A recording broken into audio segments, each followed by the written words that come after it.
Mark సువార్త 16వ అధ్యాయము 15వ వచనం.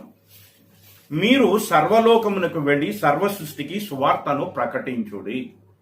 మొట్టమొదటిగా అసలు సువార్త అంటే ఏమిటి అనేటువంటి విషయాన్ని మనం తెలుసుకున్న తర్వాత మరి ఈ రోజు ప్రకటింపబడుతున్నటువంటి సువార్తను గురించినటువంటి కొన్ని సంగతులను మనం తెలుసుకుంటానికి ప్రయత్నం చేద్దాం. అసలు సువార్త అంటే ఏమిటి, సువార్త అనే పదానికి అర్థం ఏమిటి అనేటువంటి విషయాన్ని తెలుసుకున్నట్టు కొరకు కొరింథీయులకు రాసినటువంటి మొదటి పత్రిక 15వ అధ్యాయము 3వ వచనములో రాయబడినటువంటి లేఖన భాగాన్ని మనం జాగ్రత్తగా పరిశీలన చేసినట్లయితే సువార్త అనే పదానికి అర్థం తెలుసుకోవటానికి మనకు అవకాశం ఉంటుంది. నాకు ఇవ్వబడిన ఉపదేశము మొదట మీకు అప్పగించితిని, అదేమనగా లేఖనముల ప్రకారము క్రీస్తు మన పాపముల నిమిత్తము మృతి పొందెను. సువార్త అనగా మన పాపముల నిమిత్తము క్రీస్తు మృతి పొందెను, సమాధి చేయబడెను, లేఖనముల ప్రకారము 3వ దినమున లేపబడెను. అంటే సర్వ సృష్టికి వెళ్లి సువార్త ప్రకటించమని యేసుక్రీస్తు ఏ ఆజ్ఞనైతే ఏ బాధ్యతనైతే ఆనాటి శిష్యులైనటువంటి వారికి అప్పగించాడో ఆ యొక్క సువార్త, ఏ సువార్తను వాళ్ళు ప్రకటించాలంటే ప్రభు అయినటువంటి యేసుక్రీస్తు మన పాపముల నిమిత్తం ఏమయ్యాడు, ఆయన చనిపోయాడు, సమాధి చేయబడ్డాడు. సమాధి చేయబడినటువంటి ఆయన సమాధిలో మురిగిపోలేదు, సమాధిలో కుళ్ళిపోలేదు, సమాధిలో విడవబడలేదు. ఆయన మరణాన్ని జయించి తిరిగి లేచి ఉన్నాడు. ఆయన మృతుడు కాదు, ఆయన సజీవుడు. ఆయన మరణించి తిరిగి లేచినటువంటి వాడు అనేటువంటి వార్తను లోకమునకు ప్రకటన చేయండి. అది సువార్త. ఒకవేళ యేసుక్రీస్తు ఆ కల్వరి శిలువలో మరి చనిపోయి సమాధి చేయబడి 3వ దినమున మరణాన్ని జయించి తిరిగి లేపబడకపోయినట్లయితే మన పాపములకు పరిహారము లేదు. మన పాపములకు పరిహారం ఎప్పుడు దొరికింది అంటే ఆయన చనిపోయి సమాధి చేయబడి మరణాన్ని జయించి తిరిగి లేచిన తర్వాత. అంటే లోకానికి ప్రకటించవలసినటువంటి సువార్త ఏమిటి అంటే ఆయన మరణ పునరుద్ధానములను గురించి లోకమునకు తెలియచేయాలి. అందుకనే అపోస్తులైనటువంటి పౌలు అంటాడు, మేము సిలువ వేయబడినటువంటి యేసుక్రీస్తుని ప్రకటించుచున్నాము. యేసుక్రీస్తు యొక్క మరణ పునరుద్ధానాల గురించి ప్రకటించడం ఏ సువార్త. ఈరోజు యేసుక్రీస్తు యొక్క జననాన్ని, యేసుక్రీస్తు యొక్క మరణ పునరుద్ధానాన్ని నమ్మటం అనేటువంటిది లోకానికి ఏమాత్రము కూడా సాధ్యము కాదు. యేసుక్రీస్తు జననాన్ని లోకం నమ్మగలదని మీరు అనుకుంటున్నారా? యేసుక్రీస్తు కన్యక గర్భాన పుట్టాడు అనగానే విశ్వాసులైనటువంటి మనందరము ఎంతో చక్కగా ఆ మాటను అంగీకరిస్తూ ఉన్నాం. కానీ లోకము ఏమాత్రము కూడా ఒప్పుకోవట్లేదు. ఒక కన్యక పురుషుని ఎరుగకుండా ఒక స్త్రీ తనంతటిగా తానే ఎలాగ శిశువునకు జన్మనివ్వగలదు? ఇది మరి సైన్స్కు విరుద్ధం, ఇది మరి నేచర్కి విరుద్ధం. కాబట్టి ఇది అసాధ్యం. కాబట్టి యేసుక్రీస్తు యొక్క జననం అనేటువంటిది ఒక బోటకం, అది జరగలేదు, ఇదంతా అబద్ధం అని చెప్పి లోకమైతే యేసుక్రీస్తు యొక్క పుట్టుకను అంగీకరించటలేదు. యేసుక్రీస్తు యొక్క పుట్టుకను అంగీకరించినటువంటి లోకం యేసుక్రీస్తు యొక్క మరణ పునరుద్ధానాన్ని కూడా అంగీకరించట్లేదు. ఎందుకంటే చనిపోయినటువంటి ఒక వ్యక్తి మరణాన్ని జయించి తిరిగి లెగుస్తాడంటే లోకానికే అది ఆశ్చర్యం, లోకానికే అది అసాధ్యం. కానీ దేవునికి సమస్తము సాధ్యమే. యేసుక్రీస్తు యొక్క జననాన్ని లోకము నమ్మలేదు. యేసుక్రీస్తు యొక్క జనము లోకము దృష్టికి వెర్రితనం. యేసుక్రీస్తు యొక్క మరణ పునరుద్ధానము కూడా లోకానికి వెర్రితనం.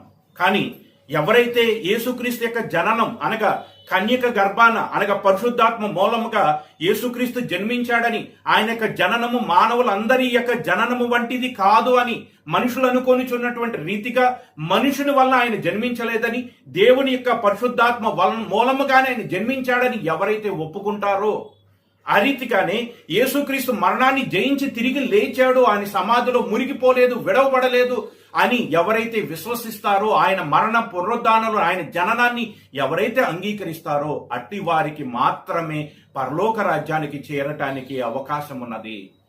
ఒక క్రైస్తవుడిగా పిలువబడాలి అంటే, ఒక విశ్వాసిగా పిలువబడాలంటే మొట్టమొదటిగా ఆయన జననాన్ని అంగీకరించాలి, ఆయన మరణ పునరుద్ధానాలను అంగీకరించాలి.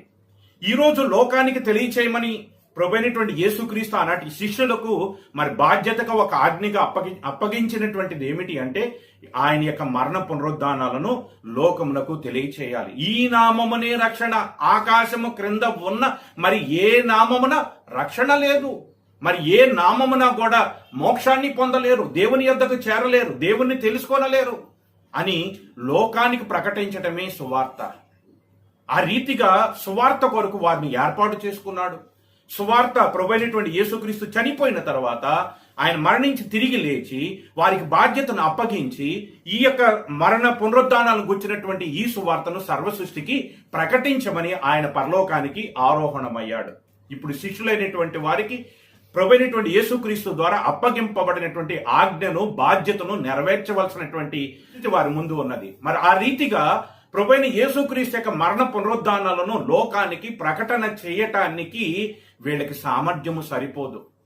ఆ రీతిగా యేసుక్రీస్తు యొక్క మరణ పునరుద్ధానాలను ప్రకటించుతూ లోకములోనికి సర్వ సృష్టికి వీరు వెళుతున్నప్పుడు అనేకమైనటువంటి పరిస్థితుల ద్వారా వీరు వెళ్ళవలసి వస్తుంది. క్రూరమైనటువంటి తోడేళ్ల మధ్యలోనికి వెళ్లి స్వార్థ ప్రకటించాల్సినటువంటి పరిస్థితి. అటువంటి పరిస్థితులను తట్టుకొని నిలబడటానికి యేసుక్రీస్తు యొక్క మరణ పునరుద్ధానాన్ని లోకానికి తెలియచేయటానికి సామర్థ్యము లేనటువంటి వీరిని, శిష్యులైనటువంటి వారిని ప్రభువైన యేసుక్రీస్తు ఏర్పాటు చేసుకొని వారికి దేవుడు పరలోకములో నుండి పరిశుద్ధాత్మను పంపించి వారిని ఏం చేశాడు? శక్తివంతులుగా చేశాడు. అందుకని అపోస్తుల కార్యములు 1వ అధ్యాయము, ఒకసారి ఆ మాటను చదువుకుందాం చూడండి. అపోస్తుల కార్యములు 1వ అధ్యాయము 4వ వచనంలో రాయబడిన లేఖన భాగాన్ని చూచినట్లయితే ప్రభువైన యేసుక్రీస్తు పరలోకానికి ఆరోహణం అవ్వబోతున్నటువంటి సమయంలో శిష్యులతో మాట్లాడినటువంటి మాటలు ఏమని మాట్లాడుతున్నాడు? ఆయన అంటే మరణించి తిరిగి లేచిన తర్వాత సమాధి చేయబడును, లేఖనముల ప్రకారం ఆయన మరణమును గెలిచి తిరిగి లేచను, ఆయన వారిని కలుసుకొని ఈలాగో ఆజ్ఞాపించను. ఏమని ఆజ్ఞాపించాడు? మీరు యెరూషలేము నుండి వెళ్ళక నా వలన వినిన తండ్రి యొక్క వాగ్దానము కొరకు కనిపెట్టుకుని సర్వ సృష్టికి వీళ్ళు ఏం ప్రకటించాలి? సువార్త ప్రకటించాలి. ఆ సువార్త ప్రకటించటానికి వెళ్ళబోయేటువంటి మీరు మొట్టమొదటిగా మీరేం చేయాలి? తండ్రి యొక్క వాగ్దానము కొరకు మీరు కనిపెట్టుకునండి అని చెప్పి తర్వాత ఏమంటాడు 8వ వచనంలో, అయినను పరిశుద్ధాత్మ మీ మీదకు వచ్చినప్పుడు మీరు శక్తి నొందెదరు. పరిశుద్ధాత్మ అనేటువంటి వరమును దేవుడు పరలోకములో నుండి పంపించబోతూ ఉన్నాడు. ఆ పరిశుద్ధాత్మ అనేటువంటి వరమును పొందిన తర్వాత మాత్రమే మీరు ఏం చేయాలి? సర్వ సృష్టికి సువార్తను ప్రకటించాలి. పరిశుద్ధాత్మ మీ మీదకు వచ్చినప్పుడు మీరు శక్తి నొందెదరు. అప్పుడు మీరేమవుతారు? యెరూషలేములోను, యోదయ, సమరయ దేశముల అంతటను భూదికి అంతముల వరకును నాకు సాక్షులై ఉంటారు. దేనికి సాక్షులు? యేసుక్రీస్తు యొక్క మరణ పునరుద్ధానములను గుర్చినటువంటి సాక్ష్యము. ఈ రీతిగా యేసుక్రీస్తు యొక్క మరణ పునరుద్ధానములను గుర్చినటువంటి సాక్ష్యము లోకమునకు తెలియచేయటానికి, సువార్తను లోకమునకు తెలియచేయటానికి వారు బలహీనులుగా ఉన్నారు, వారు శక్తిహీనులుగా ఉన్నారు, వారు అనేకమైనటువంటి పరిస్థితుల ద్వారా వెళ్ళవలసి ఉన్నది, వారు క్రూరమైనటువంటి తోడేళ్ల మధ్యలో కూడా సువార్త ప్రకటించవలసినటువంటి పరిస్థితి వారి ఎదుట ఉన్నది. కనుక వారిని బలపరచటానికి, వారిని శక్తిమంతులుగా చేయటానికి, వారు మాట్లాడటం కూడా సరిగా రాదు కనుక వారికి వాక్ శక్తిని అనుగ్రహించటానికి పరిశుద్ధాత్మను వారికి అనుగ్రహించడం జరిగింది. ఆ పరిశుద్ధాత్మ వాగ్దానాన్ని వారికి ఇవ్వటం జరిగింది. ఆ పరిశుద్ధాత్మ వాగ్దానాన్ని వాళ్ళు ఎప్పుడు పొందగలిగారు అంటే పెంతుకోస్తు అనేటువంటి పండుగ దినమున పరిశుద్ధాత్మ వారి మీదకి బలముగా రావటాన్ని మనం ఇంతకు ముందు భాగంలో చూసి ఉన్నాం. ఆ పరిశుద్ధాత్మ వారి మీదకి వచ్చినప్పుడు ఆ పరిశుద్ధాత్మ వారికి శక్తిని అనుగ్రహించిన కొలది వారు ఏం చేశారట? అన్య భాషలతో మాట్లాడసాగారు.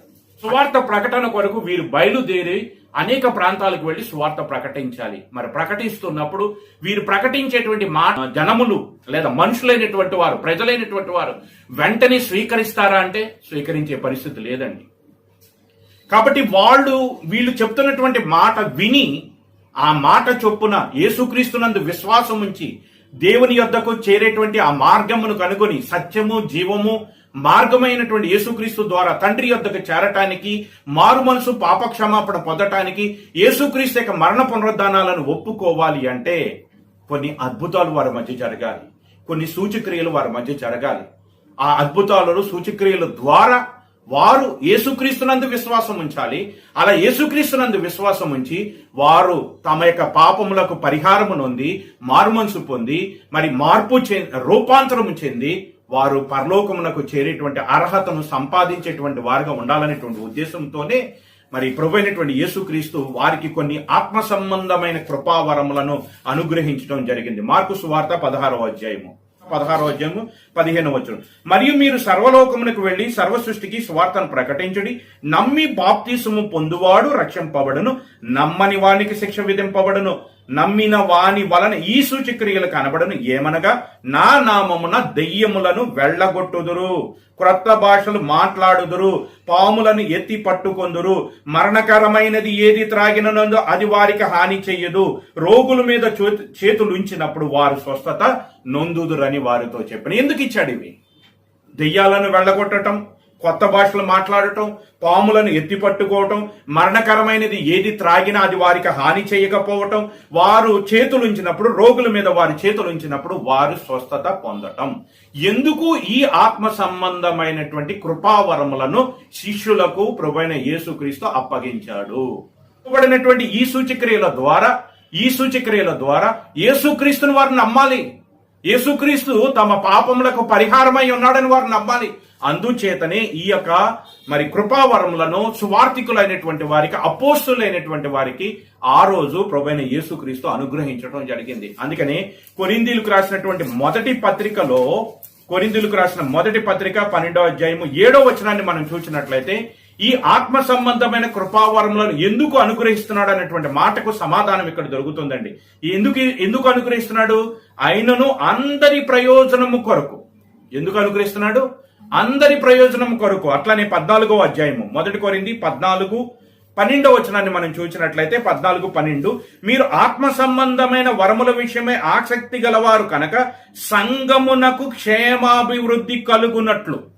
ఎందుకంట ఆత్మ సంబంధమైన కృపావరాలను దేవుడు ఎందుకు అనుగ్రహిస్తున్నాడు? సంఘము క్షేమాభివృద్ధి, అందరి ప్రయోజనము కొరకు. ఇంకా దేనికి అనుగ్రహిస్తున్నాడు చూడండి. మార్కు సువార్త 16వ అధ్యాయము 20వ వచనం. వారు బయలుదేరి వాక్యమంతటా ప్రకటించిరి. ఎవరు వాళ్ళు? శిష్యులైనటువంటి వారు. ప్రభువు వారికి సహకారుడై ఉండి వెంట జరుగుచూ వచ్చిన సూచక్రియల వలన ఏం చేశాడట? వాక్యాన్ని స్థిరపరిచాడు. గమనించాలి, ఇక్కడ సూచక్రియల వలన వాక్యాన్ని స్థిరపరిచాడు. వాక్యము స్థిరపరచబడుట కొరకే సూచక్రియలను అనుగ్రహించాడు. వాక్యమును స్థిరపరచుట కొరకే సూచక్రియలను అనుగ్రహించాడు. అపోస్తుల కార్యములు 14వ అధ్యాయం 3వ వచనం. కాబట్టి వారు ప్రభువును ఆనుకొని ధైర్యముగా మాట్లాడుచు, అనగా దేవుని వాక్యాన్ని బోధిస్తూ అక్కడ బహుకాలము గడిపిరి. ప్రభువు వారి చేత సూచక్రియలను అద్భుతములను చేయించి తన కృపావాక్యమునకు సాక్ష్యమిప్పించుచుండెను. దేని గురించి సాక్ష్యం ఇప్పిస్తున్నాడు? తన కృపా వాక్యమునకు సాక్ష్యం ఇప్పించుచున్నాడు. అంటే ఇప్పుడు లోకమునకు ప్రకటింపబడవలసినది వాక్యమా, అద్భుతాల, సూచక్రియల? వాక్యము ప్రకటింపబడాలి. ఆ వాక్యమందు మనుషులు లేదా ప్రజలు లేదా అవిశ్వాసులైనటువంటి వారు నమ్మిక ఉంచుట కొరకు అవసరమును బట్టి కొన్ని సూచక క్రియలు, అద్భుత కార్యాలు, మహత్కార్యాలు దేవుడు తన ఇష్టము చొప్పున జరిగిస్తున్నాడు. మనుష్యుడి యొక్క ఇష్టం చొప్పున కాదండి. దేవుడు తన చిత్తము చొప్పున జరిగిస్తాడు. సూచక్రియలు ఏదైనా, అద్భుతములు ఏదైనా, మహత్కార్యములు ఏదైనా, రోగములను స్వస్థపరచడం గాని, దెయ్యములను వెళ్ళగొట్టడం గాని, లేకపోతే రోగుల మీద చేతులుంచినప్పుడు స్వస్థత జరిగించటం అనేటువంటిది దేవుడు తన చిత్త ప్రకారం జరిగిస్తాడు. అసలు ఎప్పుడు జరిగిస్తాడో కూడా ఆ స్వస్థత కార్యము చేసేటువంటి వారికి కూడా తెలియదండి. అపోస్తుల కార్యములు 20వ అధ్యాయం 7వ వచనం నుంచి వ్రాయబడినటువంటి మాటలను మనం జాగ్రత్తగా చూసినట్లయితే అపోస్తులైనటువంటి పౌలు ఒక ఆదివార దినమందు త్రోయ అనేటువంటి ప్రాంతంలో విస్తారంగా మాట్లాడుతున్నాడు.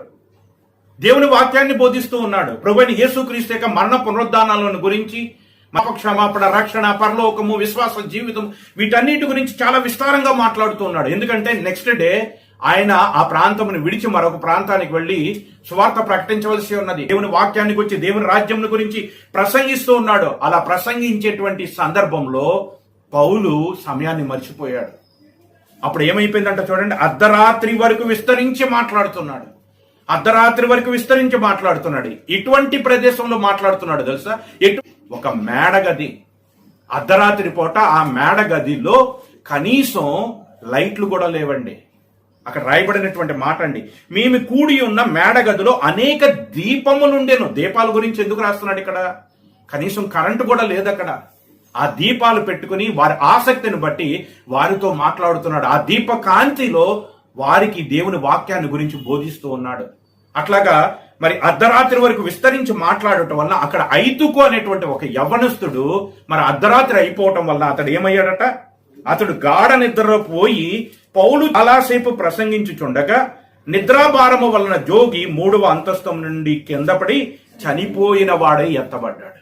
అప్పుడు పౌలు ఏం చేశాడు? కిందకు వెళ్ళి అని మీద పడి కౌగిలించుకొనగానే అతడు ఏమయ్యాడంటే చనిపోయినటువంటి వ్యక్తి బ్రతికాడండి. బ్రతికిన తర్వాత పౌలు ఏం చేశాడు తెలుసా? ఆ వ్యక్తి బ్రతికిన తర్వాత పౌలు ఏం చేశాడు చూడండి, 11వ వచనం. అతడు మరలా పైకి వచ్చి రొట్టె విరిచి పుచ్చుకొని తెల్లవారు వరకు విస్తారంగా సంభాషించి బయలుదేరాను. తెల్లవారు వరకు అంటే ఆ యొక్క చనిపోయిన వ్యక్తి బ్రతకటం అనేటువంటి ఒక అద్భుతం అక్కడ జరిగిన తర్వాత, సూచక్రియ మహత్కార్యం జరిగిన తర్వాత పౌలు వాటికేమి ఆశ్చర్యపడిపోలేదండి. మరలా పైకి వెళ్ళిపోయి మరలా తాను ఏ ప్రసంగంలో అయితే మధ్యలో దిగి వచ్చాడు ఆ ప్రసంగాన్ని కొనసాగిస్తూనే ఉన్నాడు తప్ప జరిగినటువంటి ఈ అద్భుతాన్ని హైలైట్ చేసుకుని దీని గురించి గొప్పగా చెప్పుకుంటూ తన్ను తాను హెచ్చించుకోవాలని ఎక్కడా కూడా అతను అనుకోలేదండి. అసలు పౌలు ఆ రీతిగా సూచక క్రియ చేయాలని, ఆ రీతిగా చనిపోయినటువంటి వ్యక్తిని బ్రతికిస్తానని అతను అనుకున్నాడా? అనుకోలేదండి. అది యాక్సిడెంటల్ గా జరిగింది. అతడు అంతకు ముందు వరకు విస్తారంగా ప్రకటిస్తున్నప్పుడు జనులు అతని యొక్క మాట ఎలా విన్నారో తెలియదు. కానీ ఈ ఐతుకు అనేటువంటి యవ్వనుడు చనిపోయిన తర్వాత, అతన్ని బ్రతికించిన తర్వాత పౌలు చెప్తున్నటువంటి మాటల పట్ల వారికి ఆసక్తి అధికమైపోయిందండి. అలా పౌలు ద్వారా పలకబడుతున్నటువంటి మాట యందు జనులు ఆసక్తి కలిగి దేవుణ్ణి హత్తుకొని ప్రభువైన యేసుక్రీస్తు యొక్క మరణ పునరుద్ధానమును తెలుసుకొని మారు మనసు పాప క్షమాపణ పొంది మార్పు చెంది రూపాంతరం చెంది దేవునికి ఇష్టలుగా వారు ఉండటం కోసం, పౌలు చెప్తున్నటువంటి మాటలు బలపరచటం కోసం దేవుడు ఒక అద్భుతాన్ని అక్కడ జరిగించాడండి. ఆ అద్భుతాన్ని జరిగించినప్పుడు పౌలు దానికేం ఆశ్చర్యపడిపోలేదు. ఆ అద్భుతాన్ని ఎత్తి చూపించాలనుకోలేదు. ఆ అద్భుతాన్ని గురించి ప్రకటన చేయాలనుకోలేదు. ఆ అద్భుతాన్ని తీసుకుని వెళ్లి ఇతర సువార్తల్లో, ఇతర సంఘాలలో ప్రకటించి నేను ఎంతటి గొప్పడివాడనో చూడండి, నేను ప్రార్థన చేస్తే చనిపోయినటువంటి వ్యక్తి బ్రతికాడు అని తను ఎక్కడా కూడా తన గురించి తాను ప్రకటన చేసుకోలేదు. ఆ చనిపోయినటువంటి వ్యక్తి చేత సాక్ష్యము కూడా చెప్పించుకోలేదండి. కానీ ఈ రోజు ఏం జరుగుతుంది చెప్పండి? ఈరోజు ఏం జరుగుతుంది? వాక్యము ఎత్తబడుతుందా? యేసుక్రీస్తు పైకి ఎత్తబడుతున్నాడా? యేసుక్రీస్తు మహిమపరచబడుతున్నాడా? యేసుక్రీస్తు గణపరచబడుతున్నాడా? ఆయన వాక్యము గణపరచబడుతుందా? లేకపోతే మనుషులు చేసే స్వస్థత క్రియలు, అద్భుతాలు, సూచక్రియలు పైకి ఎత్తబడుతున్నాయా? వీటిని గురించి సాక్ష్యం చెప్పించాలి. ఆ స్వస్థత పొందినటువంటి వ్యక్తి నిలబడి ఏమని సాక్ష్యం చెప్తాడు? దైవ సేవకులు బలముగా ప్రార్థన చేశారంట. పౌలు అక్కడ కౌగిలించుకోగానే అతడు చనిపోయినటువంటి వ్యక్తి లేచాడండి. కానీ ఎక్కడ అతడు చెప్పుకోలేదే, నేను ప్రార్థించడం వల్ల ఇలా జరిగిందని చెప్పుకోలేదే. మరొక సందర్భాన్ని చూడండి. అపోస్తుల కార్యములు 3వ అధ్యాయము మొదటి వచనం నుంచి మనం చూసినట్లయితే పగలు 3 గంటలకు పేతురు యోహాన్లు శృంగారం అనేటువంటి దేవాలయం దగ్గరికి వెళ్తున్నారు. పేతురు యోహాను పగలు 3 గంటలకు వాళ్ళు ఎక్కడికి వెళ్తున్నారు? శృంగారం అనే దేవాలయానికి వెళ్తున్నారు. ఎందుకు వెళ్తున్నారండి? ప్రార్థన చేసుకున్నట్టుకు వెళ్తున్నారు. వాళ్ళు వెళుతున్నప్పుడు ఏం జరిగింది? అక్కడ ఒక భిక్షకుడు కనబడ్డాడు. ఒక పుట్టినది మొదలుకొని కుంటివాడైనటువంటి ఒకడు ఆ దేవాలయం యొద్దకు వచ్చి ఏం చేస్తుండేటువంటి వాడు? భిక్షమెత్తుకుంటూ ఉండేటువంటి వాడు ప్రతిరోజు అక్కడ భిక్షమెత్తుకుంటూ ఉన్నాడు. వీళ్ళు ప్రతిరోజు 3 గంటలకు దేవాలయానికి వెళుతుండేటువంటి వారు ప్రతిరోజు ఆ వ్యక్తిని చూస్తూనే ఉన్నారు. ఆ రోజు కూడా చూశారు. ఆ రోజు ఆ భిక్షకుడు ఏం చేశాడు? అతను ఆ అడుక్కునేటువంటి వ్యక్తి, ఆ పుట్టినది మొదలుకొని కుంటివాడైనటువంటి ఆ వ్యక్తి, అతని యొక్క వయసు కూడా రాయబడింది. అతను దాదాపు 40 సంవత్సరముల కంటే ఎక్కువ వయసు కలిగినటువంటి వాడు. ఏదో చిన్నపిల్లోడు కాదు. 40 సంవత్సరాల కంటే ఎక్కువ వయసు కలిగినటువంటి వాడు తనకున్నటువంటి అంగవైకల్యాన్ని బట్టి అతడు తన పని తాను చేసుకోలేక ఆ దేవాలయం యొద్ద కూర్చుని ఎల్లప్పుడూ కూడా ఆ దేవాలయంకి వెళ్ళేటువంటి వారిని భిక్షమెత్తుకునేటువంటి వాడు. అటువంటి భిక్షమెత్తుకునేటువంటి వాడు ఆ రోజు తను ప్రతిరోజు ఎలాగైతే భిక్షమెత్తుకుంటాడో ఆ రోజు కూడా అలానే అడిగాడు. పేతురు యోహాన్లు ఆ దేవాలయంలోకి వెళుతున్నప్పుడు వారిని భిక్షం అడిగినప్పుడు పేతురు యోహాన్లు అతని వైపు తేరు చూచిన తర్వాత దేవుడు వారిలో ఒక ఆలోచన కలగజేశాడు. అప్పటి వరకు వాళ్ళకి ఏం తెలియదండి. అసలు వాళ్ళు వెళ్ళాలనుకున్నది ఎక్కడికి? దేవాలయానికి వెళుతున్నారు, ప్రార్థన చేసుకుంటాక వెళుతున్నారు. అలా వెళుతున్నప్పుడు ఆ భిక్షకుడిని ప్రతిరోజు చూస్తూనే ఉన్నారు.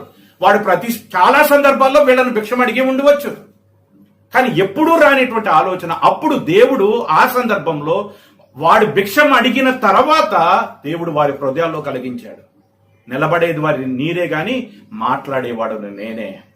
ఆ సందర్భంలో దేవుడు ఒక ఆలోచన వారికి అనుగ్రహించాడు. ఏమిటి ఆలోచన చూడండి, అక్కడ ఏమని రాయబడి ఉన్నదో 3వ వచనంలో. పేతురు యోహాను దేవాలయంలో ప్రవేశించబోచున్నప్పుడు వాడు చూచి భిక్షం అడగగా పేతురును యోహానును వారిని తేరి చూచి మా తట్టు చూడమని. అప్పుడే దేవుడు వారికి ఇచ్చినటువంటి మాట అది. అప్పుడే దేవుడు వారిలో కలిగించినటువంటి ఆలోచన. వారు బయలుదేరినప్పుడు అటువంటి ఆలోచన లేదు. ఒక భిక్షకుని ఈ రోజు స్వస్థపరచాలి, దేవుడు మా ద్వారా స్వస్థత కలిగిస్తున్నాడు అనేటువంటి విషయం వారికి అసలు తెలియదు. పేతురు యోహాను వారిని తేరి చూచి మా తట్టు చూడమని. వాడు వారి యొద్ద ఏమైనా దొరుకునని కనిపెట్టుచు వారి యందు లక్ష్యం ఉంచెను.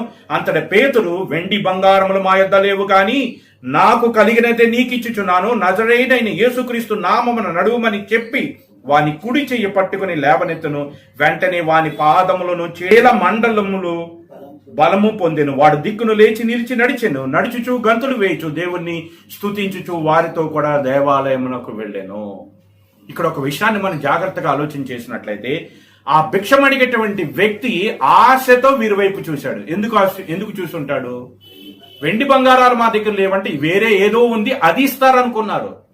కానీ స్వస్థపరుస్తాడని అతడు కూడా ఊహించలేదు. స్వస్థత పొందబోతున్నటువంటి వ్యక్తికి తాను స్వస్థత పొందబోతున్నానన్న సంగతి తెలియదు.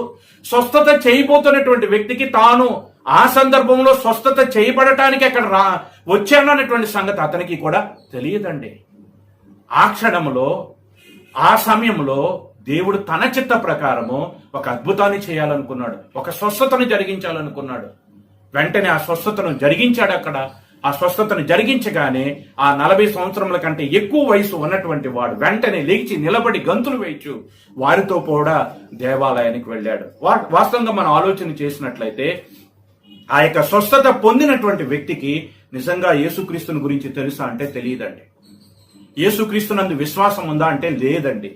మరి విశ్వాసం లేకపోయినా ఎందుకు ఇక్కడ కార్యం జరిగించాడు?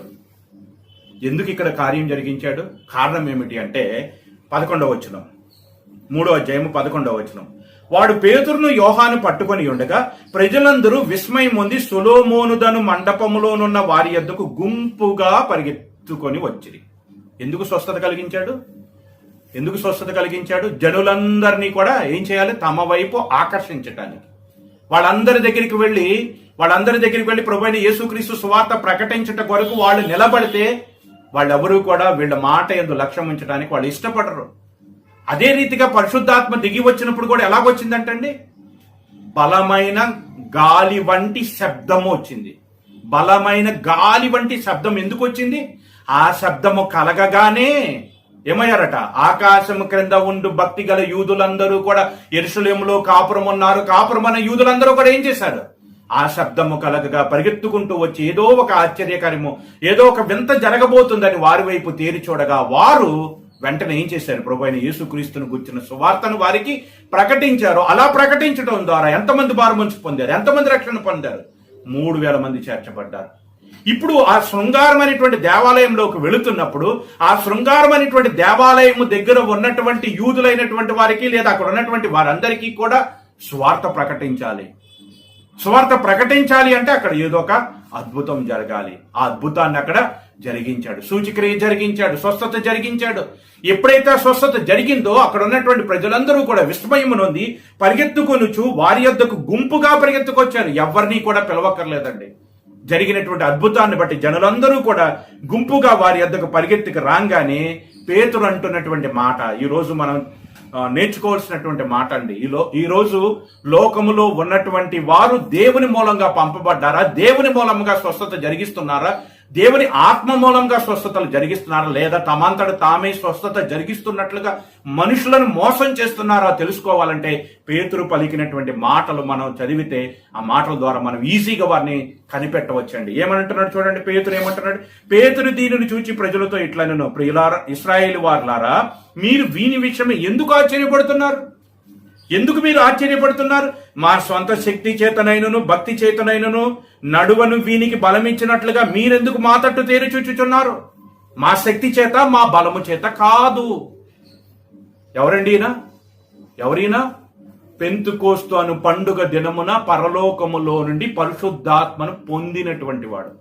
పేతురు అంటే సామాన్యమైనటువంటి వ్యక్తి కాదు. యేసుక్రీస్తు తర్వాత స్థానాన్ని పేతురుకే ఇచ్చాడు. సంఘము మొత్తానికి కూడా అతన్నే నాయకుడిగా నియమించాడు. తాను వెళ్ళిపోతూ సంఘానికి అధ్యక్షుడిగా పేతురుని నిలబెట్టాడు. అటువంటి పేతురు ఏమంటున్నాడు తెలుసా? మా సొంత శక్తి చేత కాదు, మా యొక్క భక్తి చేత కాదు. సొంత శక్తి చేత భక్తి చేత దేవుడు సూచక్రియలు చేయడు. దేవుడు సూచక్రియలు, అద్భుతాలు, రోగాలను స్వస్థపరచడం అనేటువంటిది దేవుడు తన చిత్త ప్రకారం జరిగిస్తాడు. తన చిత్త ప్రకారం జరిగిస్తాడు. మనుషుడు అనుకుంటే జరిగించాడు. కానీ ఈరోజు ఏం జరుగుతుంది? ఎందుకు స్వస్థత సభలు అని చెప్తున్నారు? అంత నిజంగా వాళ్ళకి అంత స్వస్థత వరాలు ఉంటే ఈ రోజు కరోనా నుంచి మనుషులను విడిపించమనండి. స్వస్థతల పేరుతో మనుషులను మోసం చేస్తూ ఉన్నారండి. స్వస్థత అనేటువంటిది దేవుడు తన చిత్త ప్రకారం జరిగించేదే తప్ప మనిషి అనుకుంటే జరిగేది కాదు. స్వస్థత సభలని పెట్టడం కూడా తప్పేనండి. ఎందుకంటే వచ్చినటువంటి వారికి దేవుడు స్వస్థత జరిగించాలా లేదా అనేది దేవుడి చిత్తం. అది మనుషుడు ఎవడు? నువ్వెలా చెప్పగలవు? దేవుడు తన చిత్త ప్రకారం ఆ స్వస్థత కార్యాన్ని జరిగిస్తాడు. ఇక్కడ పేతురు అంటున్నటువంటి మాట అండి, ఎందుకు మీరు ఆశ్చర్యపడుతున్నారు? మా సొంత శక్తి చేతనైనను భక్తి చేతనైనను నడువని వీనికి బలమిచ్చినట్లుగా మీరెందుకు మా తట్టు తేరు చూచుచున్నారు? అబ్రహాము, ఇస్సాకు, యాకోబు అని వారి దేవుడు అనగా మన పితరుల దేవుడు తన సేవకుడైనటువంటి యేసును మహిమపరిచి ఉన్నాడు. మీరు ఆయన అప్పగించితిరి. పిలాతు ఆయన విడుదల చేయుటకు నిశ్చయించినప్పుడు మీరు అతని ఎదుట ఆయనను నిరాకరించితిరి. మీరు పరిశుద్ధుడును నీతిమంతుడైన వానిని నిరాకరించి నరహంతకుడైన మనిషిని మీకు అప్పగింపమని అడిగితిరి. మీరు జీవాధిపతిని చంపితిరి, కానీ దేవుడు ఆయన మృతుల్లో నుండి లేపని, అందుకు మేము సాక్షులము. సువార్త అంటే అర్థం ఏమిటి? యేసుక్రీస్తు యొక్క మరణ పునరుద్ధానం. మీరు చంపారు, కానీ దేవుడు ఆయన్ని లేపాడు. ఆయన మరణించి తిరిగి లేపబడ్డాడు. ఆయన చనిపోయాడు, సమాధిలో పెట్టబడ్డాడు. సమాధిలో ఆయన కుళ్ళిపోలేదు, సమాధిలో ఆయన విడివబడలేదు. ఆయన తిరిగి లేపబడ్డాడు. ఆ మరణాన్ని జయించి తిరిగి లేచాడు. అందుకు మేము సాక్షులము. ఆ దేవుడు ఎవరినైతే లేపాడో, ఎవరినైతే మృతుల్లో నుండి తిరిగి లేపాడో, ఆయనే ఈ బలహీనుడైనటువంటి వారికి స్వస్థత కలగజేశాడు. మా స్వంత శక్తి చేత కాదు, మా యొక్క భక్తి చేత కాదు. మరి ఈ రోజు ఏం చెప్తున్నారు చెప్పండి? ఈరోజు ఏం ప్రకటిస్తున్నారు? దైవజనులు కన్నీటి ప్రార్థన చేశారు. దైవజనులు అభిషక్త ప్రార్థన చేశారు. ఈ యొక్క స్వస్థత వరాలు మాకున్నాయి అని చెప్పి ఈ రోజు లోకంలో జరుగుతున్నది ఏంటో తెలుసా? బిజినెస్ చేస్తున్నారు.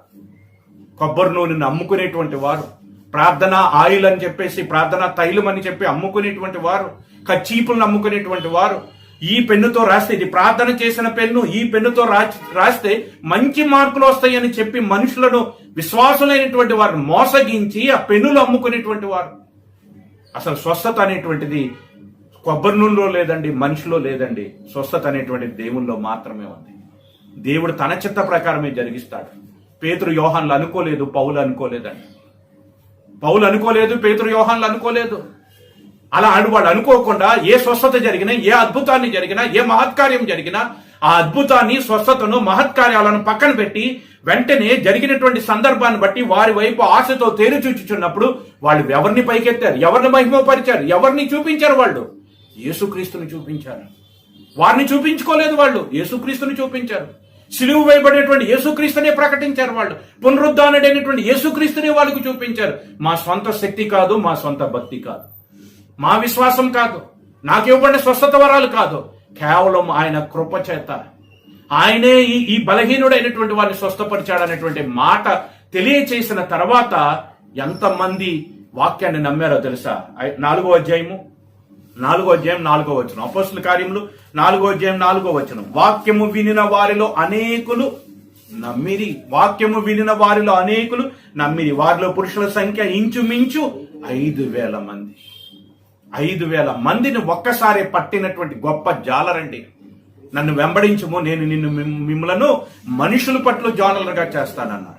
మనుషులు పట్టే జాలర్లుగా ఉండాలని దేవుడు కోరుకుంటే, ఈరోజు లోకంలో ఉన్నటువంటి దేవుని పేరట స్వార్థ పని జరిగిస్తున్నామని చెప్పుకునేటువంటి దైవ సేవకులుగా బ్రతుకుతున్నటువంటి వారు ఎలా అయిపోయారో తెలుసా?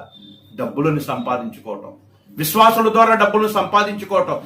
స్వస్థత అనేటువంటి దేవుడు ఉచితంగా జరిగించేటువంటిది, దేవుడు తన చిత్త ప్రకారం జరిగించేటువంటిది. అటువంటి విశ్వాస సంబంధమైనటువంటి ఆ యొక్క స్వస్థతను ఈరోజు సేవకులు తమ స్వార్థం కోసం వాడుకుంటున్నారు.